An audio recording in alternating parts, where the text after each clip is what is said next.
हाय। हाल ही में मैं post office गई पहली बार। मुझे अपना एक अकाउंट बंद करवाना था। मेरा account Ramesh Nagar post office में है, या था, हम कहें, अब नहीं है। मैं जहां भी जाती हूँ सबसे पहले जानते हैं किस बात पर मेरी नजर पड़ती है? वो जगह कितनी एक्सेसिबल है। तो एंट्री पर व्हीलचेयर एक्सेसिबिलिटी सही लगी मुझे। रैंप्स दिखे, रैंप्स के साइड पे रेल्स भी दिखी। अब मेन बिल्डिंग में जाने के लिए रैंप्स थे, और इवन एटीएम पे जाने के लिए भी रैंप था। तो मैं ऑब्वियसली, मुझे इम्प्रेस होना ही था। मैं इम्प्रेस हो गई। मुझे तो पता ही नहीं था कि इतना सब कुछ हो चुका है। इतना एक्सेसिबिलिटी पॉइंट ऑफ व्यू, इतनी इम्प्रूवमेंट हो चुकी है कि इवन एटीएम तक भी रैंप बना है, जो कि काफी बैंक्स में भी नहीं है। लेकिन वो इम्प्रेशन और वो खुशी मोमेंटरी थी। हमारे यहाँ एक्सेसिबिलिटी के सही मायने क्या होते हैं, शायद अब तक लोग समझ नहीं पाए हैं। भाई लोगों, बिल्डिंग की एंट्री में एक रैंप लगा देना और उस बिल्डिंग में एंटर कर पाना ही सिर्फ एक्सेसिबिलिटी यानी कि सुगम्यता नहीं होती। इसे हम सुगम्यता नहीं कहते। रैंप का इंक्लिनेशन कितना है, वो किस मटेरियल से बना है, ये सब कौन सोचेगा? बनाने वाले ही सोचेंगे, हम तो नहीं बताएंगे। चीज को चमचमाने के चक्कर में लोग रैंप को स्लिपरी मार्बल से बना देते हैं, जिसमें की शक्ल तो दिख जाती है लेकिन पाँव नहीं टिकते। और वहां पर चलने वाला कोई भी फिसल सकता है। कोई भी, एनीबॉडी, सीनियर सिटीजन्स भी आते हैं, कोई भी फिसल सकता है। और उस फिसलन को कम करने के चक्कर में ऊपर से ढेर सारी ग्रूविंग बना दी गई है, जिसके कारण मैनुअल व्हीलचेयर बिना किसी की हेल्प के चलाना मुश्किल था। और कई जगह ऐसा होता है, मैं देखती हूँ, क्योंकि उसके लिए बाजुओं में दम चाहिए। ऐसा नहीं है कि वो कह देते हैं कि हम दिव्यांग हैं तो हमारे बाजू भी दिव्य हो जाएंगे। ऐसा बिल्कुल नहीं है। उसके लिए बाजुओं में दम चाहिए। ऑल सेड एंड डन, बात वहीं की वहीं रहती है, इनएक्सेसिबिलिटी, जो कि वहां मुझे दिखी छोटी छोटी बातों में। शायद आई थिंक मैं कह सकती हूँ कि लोग कहेंगे कि हर जगह का ऑडिट पॉसिबल नहीं है ये, बट एक स्टैंडर्ड तो मेंटेन किया जा सकता है। तो मैंने अंदर जाकर देखा। अकाउंट क्लोज करने के लिए सीनियर सिटीजन्स की एक अलग क्यू थी, और बाकी सबके लिए एक क्यू, जिसमें कि मैं खड़ी थी। इंक्लूजन, है ना? मैं अपने लिए कोई अनड्यू फेवर नहीं मांग रही, या किसी की कोई कृपा दृष्टि नहीं चाहिए मुझे। लेकिन अब मैं, अगर आप भी ध्यान से सोचें, जो व्यक्ति ज्यादा देर तक खड़े ना हो पाए, या जो क्रचेस से आए हों, या किसी और को कोई और सिवियर कंडीशन हो, तो इतनी लंबी क्यू में घंटों तक खड़े रहना क्या मुमकिन होगा? क्या वो खड़े रह पाएंगे? क्योंकि सीनियर सिटीजन की क्यू में तो दो तीन बस इतने लोग होते हैं, इससे ज्यादा तो कोई भी नहीं होता वहां पर। या फिर ये किया जा सकता था कि सीनियर सिटीजन वाली क्यू में ही पर्सन्स विद डिसेबिलिटीज के लिए एक स्पेस हो सकती थी।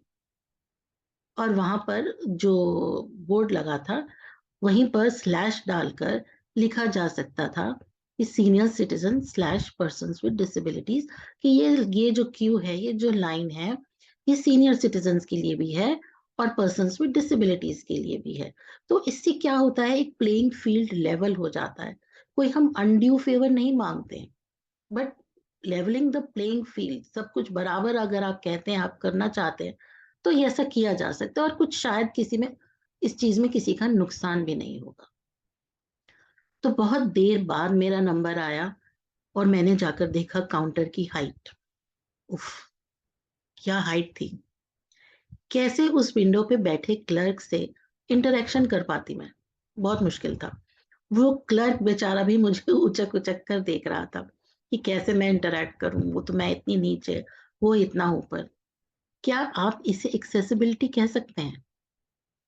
एज़ अ व्हीलचेयर यूज़र होने के नाते व्हीलचेयर एक्सेसिबिलिटी केवल रैंप तक सीमित थी, सिर्फ़ उतनी एक्सेसिबिलिटी थी। लेकिन वहाँ अगर और लोग भी आते हैं जिन्हें डिफरेंट काइंड्स ऑफ डिसेबिलिटीज़ हैं और इंडिविजुअल्स भी होते हैं, तो उनके लिए तो मुझे कोई ख़ास एक्सेसिबिलिटी दिखी नहीं। चाहे वो ब्लाइंड हों, चाहे वो पर्सन्स विद इंटेलेक्चुअल डिसेबिलिटीज़ हों, तो उनके लिए स्पेशल एक्सेसिबिलिटी क्या थी वहाँ पर? क्या किया था? कुछ नहीं दिखा। और अगर हम कभी कुछ शिकायत करेंगे, तो हमें यह कहकर कन्विंस कर दिया जाएगा कि आपका केयर गिवर लाइन में लग सकता था, वो आपकी हेल्प कर सकता था। आपको क्यों उस लाइन में लगना था या उस काउंटर में आपको क्यों खड़े होना था सबके साथ? या आपको क्लर्क से आपको ही क्यों बात करनी थी? क्योंकि जब केयर गिवर साथ है तो वो अज़्यूम कर लिया जाता है कि हम बस वहाँ पर जाकर बैठ जाएँगे। लेकिन महानुभाव, जब हम डिसेबिलिटी रिहैबिलिटेशन की बात करते हैं ना, या इंडिपेंडेंट लिविंग की बात करते हैं, या आत्मनिर्भर होने की बात करते हैं, तब हम ये क्यों अज़्यूम कर लेते हैं कि हमारे साथ हमेशा हमारा कोई केयर गिवर होगा ही। हमारा हमारा केयर गिवर ना भी कोई हो, कोई अ, मैं अपने किसी मेड को भी ले जा सकती हूँ या किसी को भी ले जा सकती हूँ, तो वो क्यों हमारा काम करे? हम क्यों नहीं कर सकते? अगर हम कर सकते हैं तो? हमें वो अपॉर्च्युनिटी क्यों नहीं दी जा सकती? आत्मनिर्भर भारत में हम क्यों आत्मनिर्भर नहीं बन पा रहे? दशकों से, सालों से, पीढ़ियों से, where is the independent living for us? आत्मनिर्भर भारत के बहुत स्लोगन्स आते हैं, बहुत बहुत जगह लिखा रहता है, तो हमारे लिए आत्मनिर्भरता कहाँ है? एक्सेसिबिलिटी रैंप बना देने से ही नहीं होती। बिल्डिंग के अंदर एंटर कर लेना ही सफिशिएंट नहीं होता। हम जिस काम के लिए आए हैं, वो काम हम कर पाएँ, वो होती है एक्सेसिबिलिटी। जब सामने से आने वाली हर तरह की रुकावट हट जाती है, वो होती है सुगम्यता। इस केस में, मैं अपने केस में, मैं काउंटर तक जाकर खुद को अपना काम कर पाती, तो मैं कह सकती थी मेरे लिए वो एक्सेसिबल था, एक्सेसिबिलिटी प्रॉपर थी। लेकिन हाय! ये हो ना सका और मैं फिर से फ्रस्ट्रेटेड, फिर से डिसअपॉइंटेड उसी तरह से, बस सब कुछ वहीं का वहीं था जैसे। And once again I lost trust in the system. Very unfortunate. ये जो पोस्ट ऑफिस हैं, भारत सरकार के पोस्ट ऑफिस हैं, हर शहर में, हर गाँव में, हर कस्बे में मौजूद हैं और इसकी सर्विसेज़ की ज़रूरत ऑलमोस्ट सभी को कभी ना कभी पड़ती है। लेकिन एक्सेस के नाम पे चमचमाते रैंप्स बना देना, वो काफ़ी नहीं है, वो सफिशिएंट नहीं है। तो भैया बात नहीं बनती।